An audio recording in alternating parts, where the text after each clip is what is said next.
Hey, if you guys like this video and it gets to at least 700 likes, we will give out 3 free shirts. Either a Rainbow Dash, TF2 Scout, or a Daring Do variant of that, or a Rarity Widowmaker, or a Sunset Shimmer variant of that. You guys can also check them out directly on our TeePublic page. Support us and get free shit in the process. Okay, what's up guys, me Faith and Moliminous, and I'm gonna make this video as advertiser friendly as possible.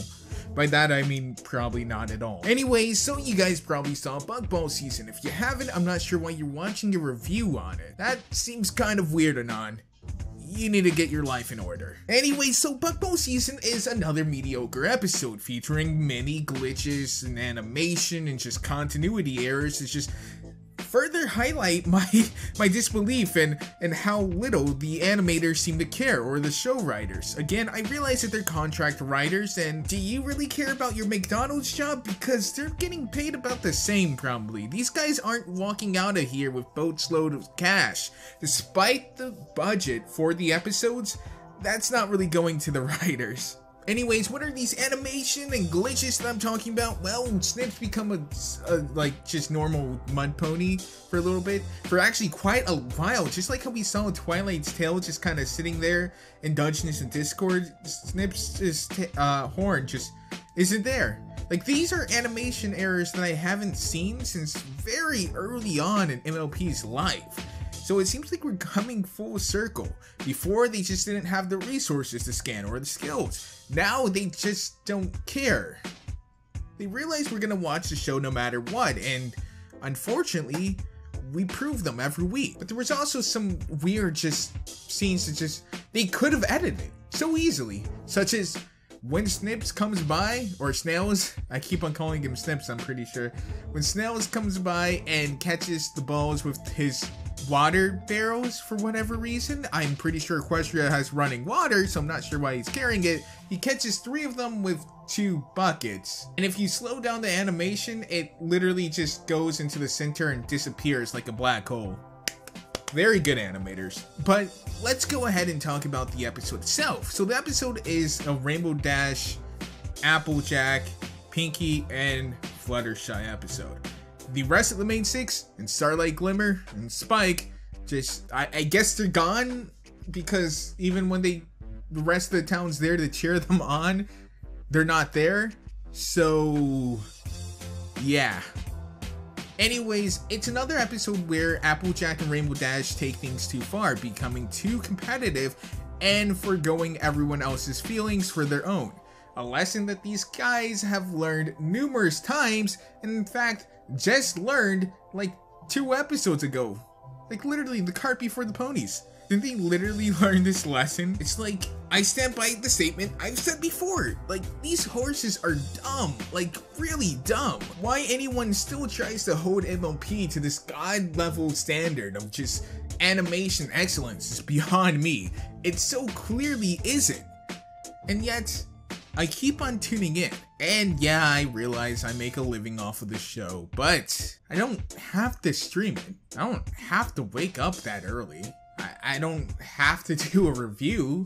They're not usually monetized. So why am I doing all this? It's out of habit. It looks like the show's only continuing because money and habit. Hasbro doesn't want to admit that it has a failure on its hands. It doesn't want to admit that fans aren't as happy with the product. It doesn't want to admit that animators aren't as happy with the product. They're simply going through the motions, and it shows in this episode. Sure, there were some unique mechanics in here, such as a new game mode. You know, Buckball. It's a confusing name that we didn't actually really know what it was about, and it seems more attributed to like Quidditch, I guess, in some ways. Quidditch meets basketball meets cricket, I guess, kind of. Whatever, I give them points for creativity on that point. They even found a way to involve all 3 of the races of ponies, which is kind of cool. But that's where the creativity ends. Everything else in this episode is literally reused. Sure, we have some kind of new characters, which are really just recolors of other characters, or characters literally from other episodes just ripped and placed in there. But we also just, again, do the same lessons, which have been happening over and over. I know I brought this up to you guys before.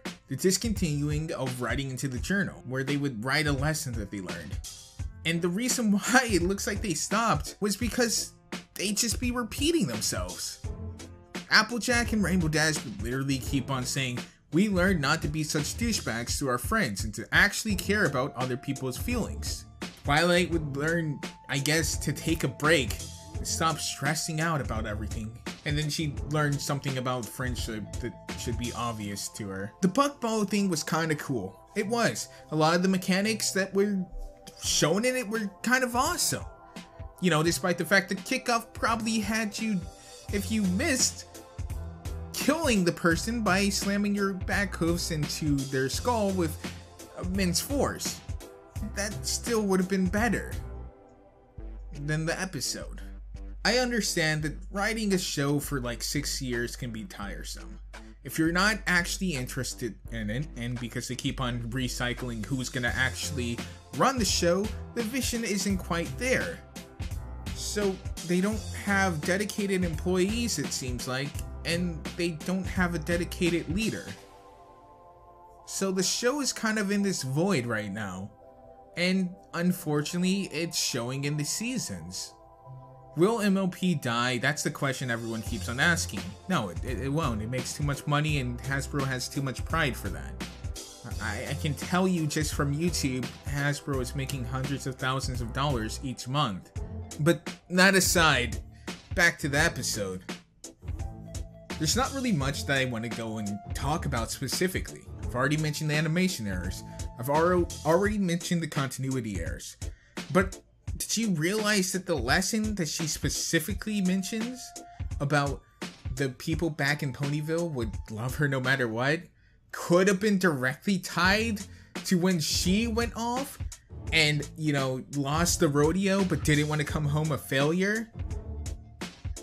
You had a chance to actually tie it in. We get it. We get that you actually do remember these episodes. You referenced them in the Dungeons and Discord about when he originally trapped them in the maze. You guys remembered the episodes. You made them. This would have been a premium spot to actually put it in. I realize the writers are contract, but someone on the team could have said, "Hey, can we put this line in here just so that we can tie it all up?" It would have been at least a little bit better. If I was gonna give this episode a real rating, it'd probably be like a 3 out of 5. And the only reason why I'm giving it a 3 out of 5 is because it did have, like I said, that unique mechanic of Buckball. There was also apparently some sort of character, Little Strongheart, who I had to look up to remember, who was supposed to be in here. I'm assuming that a show staff member had said it, but I guess they forgot to do that. And even if they were to put them in there, I don't know where they would have had a meaningful line. There weren't actually any buffalo. That's not really a big thing to me, but I felt like I had to mention it with how many people complained. Well, anyways guys, it's been Faith the Moliminous. I hope you enjoyed. I enjoyed making this, and I hope it was advertiser friendly enough. As always guys, it's been Faith the Moliminous. Let me know what you guys think down below in the comment box, and I'm out.